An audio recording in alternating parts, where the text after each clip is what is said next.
सपनों में अब उनकर चेहरा देखत बानी हो कि सपनों में अब उनकर चेहरा देखत बानी हो। तो दिलवा से दिलवा के मेल करा दी हे भोला दानी हो।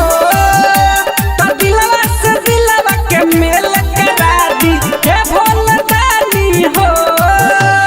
हम हई उनकर दिलवा के राजा तू हमर रानी हो। तो दिलवा से दिलवा के मेल करा दी हे भोला दानी हो। तो दिलवा से दिलवा के मेल करा दी हे भोला दानी हो।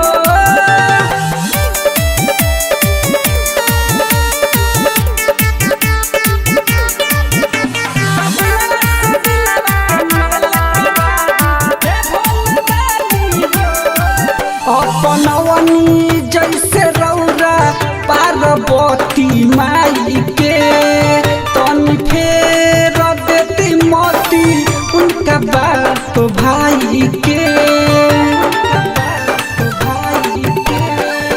अपनवनी जैसे रौरा पार्वती माई के तनी फेर देती मोती उनका बाप भाई के। कांवर में भर के लईनी गंगा जी के पानी हो। तो दिलवा से दिलवा के मेल करा दी हे भोला दानी हो। तो दिलवा से दिलवा के मेल करा दी हे भोला दानी हो।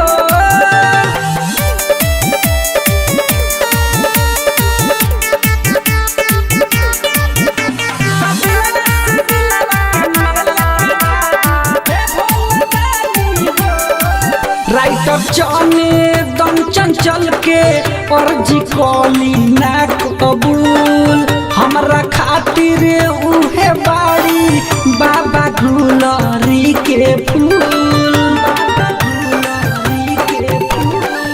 राइटर जाने दम चंचल के अर्जी कॉली ना कबूल हमरा खातिर उहे बाड़ी बाबा गुलरी के फूल। याद रखे अक्षय के दुनिया प्रेम कहानी हो। तो दिलवा से दिलवा के मेल करा दी हे भोला दानी हो। तो दिलवा से दिलवा के मेल करा दी हे भोला दानी हो।